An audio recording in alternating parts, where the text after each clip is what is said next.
Hello dear students, good morning. Today I will teach you the 7 keys to unlock your hidden talents.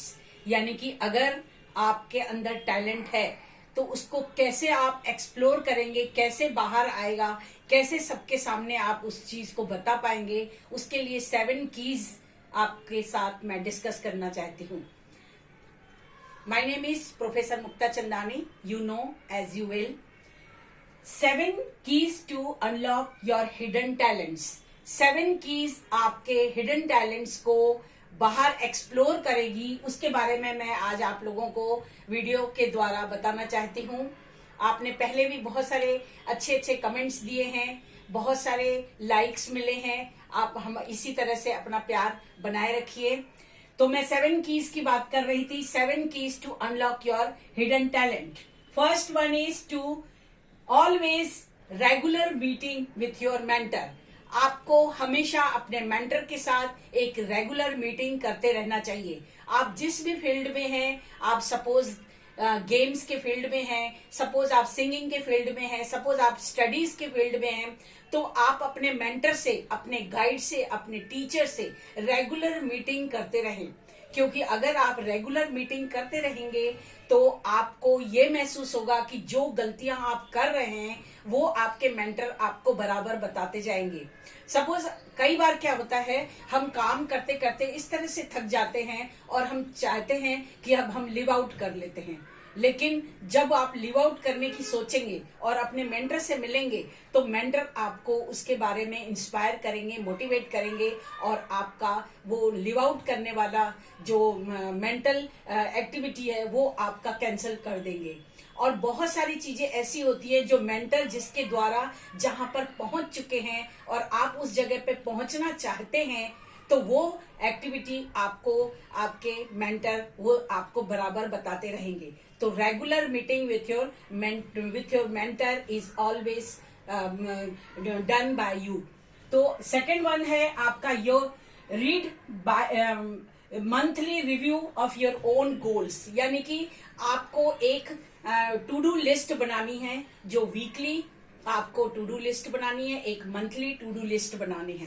आप everyday वाली to do list तो बनाते ही हैं अपने 24 hours की. आपको मंथली एक टू डू लिस्ट बनानी है. उसमें अपने short term goals, long term goals को लिखना है और आपके जो शॉर्ट टर्म गोल्स हैं उसके बारे में आपने 1 बाय 1 आपने लिस्ट बनाई. फिर लॉन्ग टर्म गोल्स को भी आपने लिख लिया कि आपने इस मंथ में आप कितना स्टडी कंप्लीट करेंगे, कितना अपना बॉडी बिल्डिंग का काम उसके ऊपर वर्कआउट करेंगे, या फिर आप कितना सिंगिंग का काम करेंगे. Whatever hobbies you have और whatever your goals have, you should have to maintain your every month review. अपने एवरी मंथ के रिव्यू को आप रखेंगे. फिर जब मंथ के एंड में आप उसको रिव्यू करेंगे और देखेंगे कि आपने मंथ के बिफोर में जो चीजें सोची थी वो चीजें कंप्लीट हुई या नहीं हुई, उसको टिक करेंगे. अगर नहीं हुई तो अगले मंथ के लिए आप उसको प्रोसीड कर देंगे. तो always review your monthly target. Third one है read biographies with ACE formula. आप बड़े बड़े लोगों की बायोग्राफीज को पढ़िए.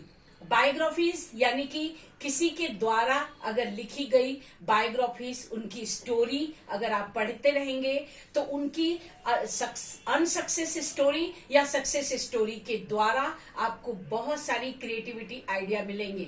तो आपको बड़े बड़े लोगों की अगर आप बायोग्राफीज पढ़ेंगे, जैसे APJ अब्दुल कलाम है, उनके बारे में, महात्मा गांधी के बारे में, जवाहरलाल नेहरू जी के बारे में अगर आप उनकी बायोग्राफीज पढ़ेंगे तो आपको समझ में आएगा कि वो किस तरह उस लक्ष्य तक पहुंचे थे, किस तरह उन्होंने उस सफलता के मुकाम को पाया था.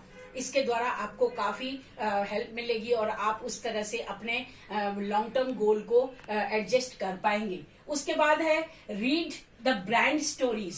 ब्रांड स्टोरी यानी कि कोई भी ब्रांड स्टोरी ले लीजिए, आप सैमसंग की ब्रांड स्टोरी ले लीजिए, आप एप्पल कंपनी की ब्रांड स्टोरी ले लीजिए, आप मर्सिडीज की ले लीजिए, मारुति की ले लीजिए।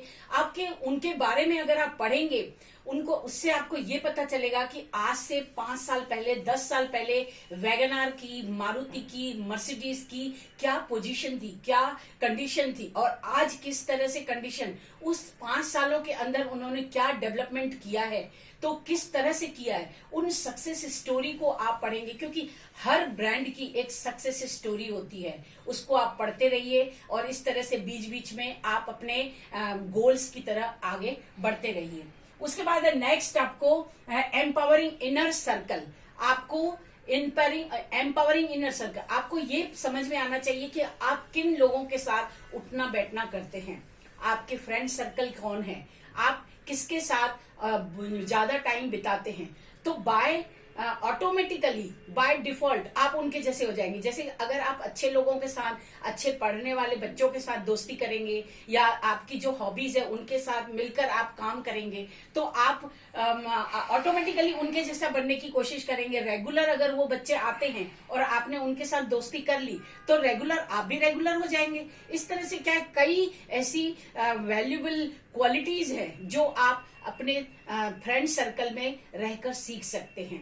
तो ऑलवेज आप an circle with your empowering an circle को बनाए रखिए। उसके बाद है create your own winning environment, यानी कि अगर आपने आसपास अपने दोस्ती का माहौल बना के रखा है और आपने क्रिएटिविटी आइडिया के द्वारा उन सब चीजों को करते रहेंगे, तो आपका कंटिन्यूअस एक एक कदम, अगर आप दौड़ नहीं सकते हैं तो आप चलिए, अगर आप चल नहीं सकते हैं तो कदम कदम चलिए। आप कदम कदम नहीं चल सकते तब आप रेंगिए, आप रेंग नहीं सकते तो आप उन सब चीजों को one by one, step by step चीजों को समझते जाइए और अपने एनवायरनमेंट में एक क्रिएटिविटी आइडिया को क्रिएट करते रहिए। आपकी क्रिएटिविटी का एनवायरनमेंट बढ़ता चला जाएगा और अपने आप लॉन्ग टर्म जो गोल्स हैं आप अचीव करने में आपको आसानी हो जाएगी।